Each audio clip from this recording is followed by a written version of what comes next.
دویمه مسله چې کله تعلیمی سلسله کې عموما د میټرک والا چې کم طلبه دي د لسم والا، نو کله چې د دې رزلټ کمزوري راځي نو د دې لک تعلق وي، نو تعلقدارو په ذریعه سره یا په خپل هغوی ته پیسې ورکي چې زمونږ رزلټ خراوله پوزیشن کې مراوله، ناغي پیسې وصول کی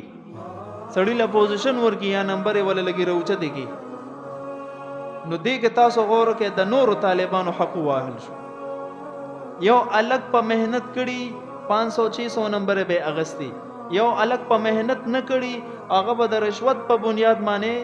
په ډي ام سی کې او په سند کې به ډېری نمبر راشي، نو دا دغه کس حق نه والی شو. په دې صورت کې هم رشوت ورکون کې اغستون کې د دې حدیث مزداق ګرځي جهنميانو کې راځي. یا ساته ګوره بعضی مسله چې ځکه نه د منبر نه بیان کما نو بعضی ملګری بیا اعتراض کوي چې مولوی صاحب له دا مسله نه دی بیانول پکار،